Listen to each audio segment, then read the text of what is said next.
Hello, everybody. Welcome to Luck School. My name is Shamash Aladina, author of Mindfulness for Dummies. And every day this month, we're learning new tips on how to be just that little bit luckier. And that can make all the difference. It's based on a book called The Luck Factor, which is on the science of luck by Professor Richard Wiseman. Also wrote the book 59 Seconds, which he's quite famous for. So today's exercise is to tap into intuition. Yesterday, I was teaching you about how intuition was one of the consistent things that were found that luckier people tap into more across all the different things, whether it's to do with finance, whether it's to do with relationships, whether it's to do with career. They tended to use their intuition more, and in sometimes it saved their lives, and other times it made great decisions or they connected with people. So connecting with your intuition was it may sound like a bit airy fairy to some of you, but Richard Wiseman and his colleagues, they tried to find different things that were causing these people to be consistently luckier. And it was intuition that they found was one of the things that made the difference. Then they found out that it was meditation, yoga, quiet time, these kinds of exercises that these people tended to do. And then when they got people that were unlucky to do these exercises, they found they got a little bit more lucky, a bit more fortunate. And as they got luckier, they also got happier and that made more positive relationships. It led to more positive outcomes. So it kind of created a positive ripple effect. So one of the things that people say helps them tap into their intuition is journaling. And for those of you that do journal regularly, that's great. Continue doing that. You could maybe be more creative if you want. Maybe do some drawings in there. Think about what time of day you're journaling. Maybe get some great journaling questions.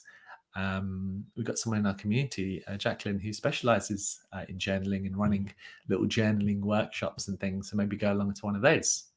That's the first thing.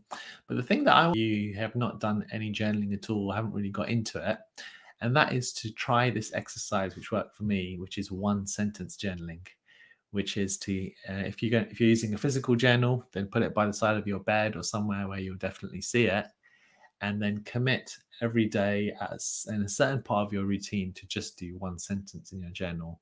That's the minimum. You can do more if you want, but you need to do a minimum of one sentence. And when I did that, I just can't help it for most times, and I end up doing more. But if I don't, that's absolutely fine as well. That works really well for reading as well. If you've got out of the habit of reading, then put a book by the side of your bed and just say to yourself, I'm just going to read one sentence. That's all I have to do. If I read more, great. But if I don't, no worries. And that works really well. So start really small, and that's the way to grow from there. So your challenge today is to do one sentence of journaling. You can ask yourself the question, how am I doing today? And then just answer that. And that will get you into the habit of journaling, start tapping into your intuition and your feelings, and who knows what insights that come out from that journal. Thank you very much for watching. If you want to find out more, then feel free to get in touch with me, message me on any of the social media platforms. And if you find this helpful, we've created this whole series. I've got all these videos in a series for the luck factor, for the science of luck. And if you have any unlucky friends or friends who are quite lucky, but you think they could do with being a little bit luckier, then this could be a nice thing. It's totally free. It's a whole playlist. I've got the first 12 here already so far. So share that link with them, and let's try and spread any good ideas with them. And I'm very happy to receive any good ideas on this area too. That'd be brilliant. One sentence is a good way of starting. Yeah, it worked really well for me. Lindsay's saying one sentence was a great way of starting, and I found that too. Just doing one sentence really helped me. I'm getting back into reading more books now as well. Get yourself a copy of this book too, The Luck Factor, if you're interested in luck.